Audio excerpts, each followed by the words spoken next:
Friends అందరికీ నమస్తే అండి. This is Pavan jobs Adda in Telugu. SSC phase 10 notification గురించి మీ అందరికీ తెలిసిందే. అయితే దానికి సంబంధించి అయితే ఒక ముఖ్యమైన సమాచారం ఉందండి. సో వీడియోని జాగ్రత్తగా చూడండి. ఈరోజు లాస్ట్ డేట్ ఉంది దీనికి అప్లై చేయడానికి. అయితే ఇందులో ఒక పోస్ట్ అయితే ఉంది. ఆ పోస్ట్ గురించి నేను మీకు ఎక్స్పెషల్లీ మీకు చెప్పలేదు. బట్ ఎవరైతే డిప్లొమాకి సంబంధించిన ఒక కోర్స్ ఉంటుంది అది చేసిన వాళ్ళు ఖచ్చితంగా దీనికి అప్లై చేసే ప్రయత్నం చేయండి. ఈ నోటిఫికేషన్కి సంబంధించినటువంటి కంప్లీట్ ఇన్ఫర్మేషన్ అయితే నేను చెప్తాను, జాగ్రత్తగా చూడండి. మీరు ఒకవేళ ఎలిజిబిలిటీ ఉంటే కనుక కంపల్సరీ ఈ నోటిఫికేషన్కి ఈరోజు అప్లై చేసే ప్రయత్నం చేయండి. ఈరోజే లాస్ట్ డేట్ అయితే ఉంది. పోస్టుల గురించి మీకు చెప్పాల్సిన అవసరం లేదు. పోస్టులు వచ్చేసి మనకు ఆల్మోస్ట్ 2000 పైన పోస్టులు అయితే ఉన్నాయి. అయితే ఇక్కడ మన సౌత్ రీజియన్ ఏదైతే ఉందో మరి దీనికి ఎన్ని పోస్టులు ఉన్నాయి ఏంటి అని చూసుకున్నట్లయితే ఎస్ఆర్లో ఏమేమి పోస్టులు ఉన్నాయి, మనకు కావాల్సినటువంటి పోస్ట్ ఏది, నేను ఏ పోస్ట్ గురించి మాట్లాడుతున్నా అనేది మీకు ఇప్పుడు చెప్తాను. ఒక్కసారి ఇక్కడ చూసుకున్నట్లయితే ఇక్కడ 278 అదేవిధంగా 279 కాలమ్స్ అయితే చూడండి.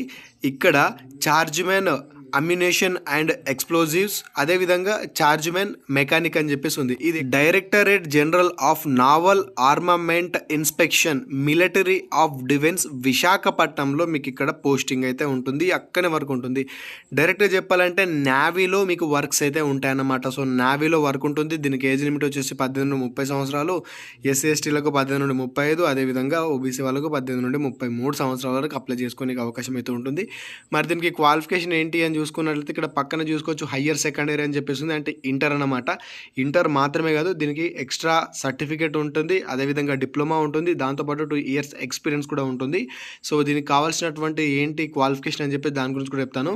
దానికంటే ముందు ఒకసారి వేకెన్సీ చూసుకున్నట్టయితే ఇక్కడ పక్కన కోడ్ చూసుకోవాలి. SR 13022 అని చెప్పేసి కోడ్ ఉంది కదా. సో ఏదైతే చార్జ్మెన్ అమ్యునేషన్ అండ్ ఎక్స్ప్లోజివ్ ఉందో దానికి సంబంధించినటువంటి కోడ్ అనమాట. దాని కింద చార్జ్మెన్ మెకానిక్ చూసుకున్నట్లయితే 13122 అని చెప్పేసి అయితే ఉంది. ఇది ఒకటి గుర్తుంచుకోవాలి. దీని ప్రకారం మనం అప్లై చేయాల్సి అయితే ఉంటుంది.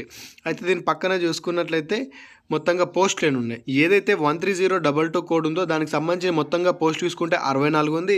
అదేవిధంగా 13122 పోస్ట్ చూసుకున్నట్టయితే 63 వేకెన్సీ అయితే ఉన్నాయి. వేకెన్సీస్ కూడా మనకు ఎక్కువ మొత్తంలో ఇవే ఉండడం అయితే జరిగిందనమాట.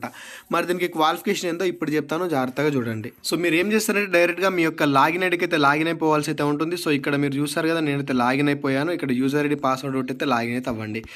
లాగిన్ అయిపోయిన తర్వాత ఇక్కడ మీరు అప్లై చేయాలి అంటే కనుక మనకి ఇక్కడ ఎస్ఎస్సి ఫేజ్ 10 నోటిఫికేషన్ ఉంది కదా, ఇక్కడ అప్లై మీద క్లిక్ అయితే చేయండి. అక్కడ క్లిక్ చేయగానే మళ్ళీ మీకు ఈ విధంగా అయితే ఓపెన్ అవుతుందండి. ఇక్కడ మీకు సంబంధించినటువంటి కంప్లీట్ డీటెయిల్స్ అయితే ఉంటుంది. మరి ఇక్కడ చూద్దాము.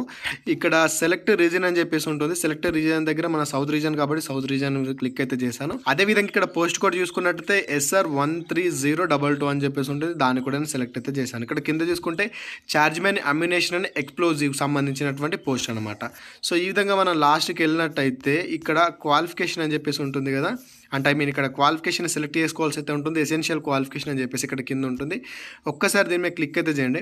ఇక్కడ క్లిక్ చేయగానే ఇక్కడ చూడండి, diploma in chemical engineering from a recognized university or institutions with 2 years experience in quality control or quality assurance or testing or proof in the area of chemical engineering or processing from recognized organization అని చెప్పేసారు. So మీకు దీనికి కావాల్సింది ఏంటి, diploma in chemical engineering from recognized university. So ఎవరైతే diploma chemical engineering course చేస్తారో వాళ్ళు compulsory దీనికి అప్లై చేసుకోవచ్చు. అదేవిధంగా 2 years ఎక్స్పీరియన్స్ అయితే కంపల్సరీ అయితే ఉండాలి అని చెప్పేసి అడుగుతున్నారు.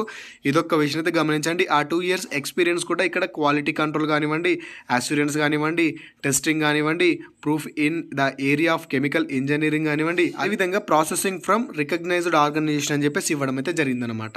సో ఒక్క విషయాన్ని గమనించండి, ఎవరైతే ఈ కోర్సు చేస్తారో వాళ్ళు మాత్రమే దీనికి అప్లై అయితే చేసుకోవచ్చు. ఓకేనా? ఎవరు డిప్లొమా ఇన్ కెమికల్ ఇంజనీరింగ్ చేసిన వాళ్ళు ఈ పోస్ట్కి అప్లై చేసుకోవచ్చు. మెయిన్గా ఏంటి అంటే కంపల్సరీ మీకు ఎక్స్పీరియన్స్ అనేది మస్ట్గా అయితే ఉండాలి. ఒకవేళ ఎక్స్పీరియన్స్ లేకపోతే కనుక మిమ్మల్ని డాక్యుమెంట్ వెరిఫికేషన్ అప్పుడు తీసడం అయితే జరుగుతుంది. సో ఫ్రెండ్స్ ఇదన్నమాట ఇక్కడ చార్జ్మెన్ పోస్ట్కి అమ్యునేషన్ అండ్ ఎక్స్ప్లోజివ్ దాని గురించి మీకు ఒక క్లారిటీ వచ్చిందని అనుకుంటున్నాను. సో మనం ఇప్పుడు నెక్స్ట్ ఏం చేద్దామంటే చార్జ్మెన్ టెక్నికల్కి సంబంధించినటువంటి క్వాలిఫికేషన్ కూడా ఇంతే ఉందా లేకపోతే లేదా అని చెప్పి చెప్తాను చూడండి. సో దాని కోడ్ వచ్చేసి 13122 అనమాట. సో ఇక్కడ మనం 13122 చూసుకోవాలి. ఇక్కడ 13122 ఉంది.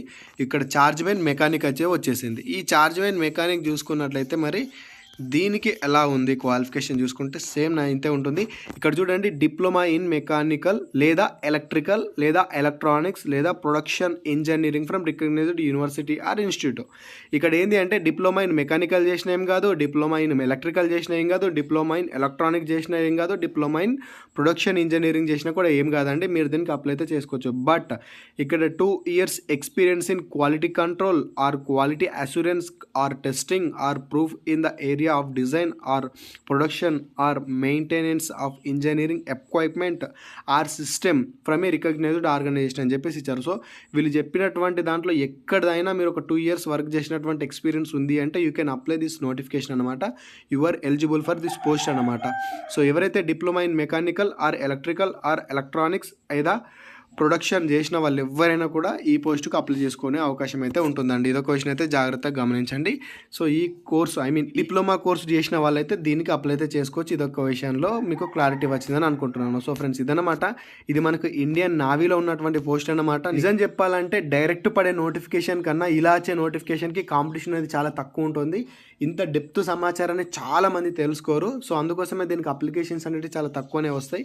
సో అప్లికేషన్స్ ఉన్నా కూడా ఎక్స్పీరియన్స్ అని ఇవన్నీ ఉండదు. బట్ మీ దగ్గర ఇటువంటి ఎక్స్పీరియన్స్ ఉంటే కనుక కంపల్సరీ అప్లై అయితే చేయండి. ఒకవేళ ఎక్స్పీరియన్స్ లేకపోతే కనుక కంపల్సరీ మీరు ఎలిజిబుల్ అయితే కారండి. ఇదొక విషయం అయితే గమనించండి. ఇదన్నమాట. వీళ్ళైతే తొందరగా మీ ఫ్రెండ్స్ ఎవరైనా ఇది చేసినట్లయితే వాళ్ళకి వీడియోని షేర్ అయితే చేయండి. ఎక్కువ సమయం లేదు, ఈరోజు ఈవినింగ్ వాళ్ళు అప్లై చేయాల్సి అయితే ఉంటుంది. ఒకవేళ ఎక్స్టెండ్ చేస్తే కనుక నేను మీకు అప్డేట్ అయితే ఇస్తాను. బట్ ఎక్స్టెండ్ చేసే అవకాశం ఉందో లేదో ఖచ్చితంగా అయితే చెప్పలేము.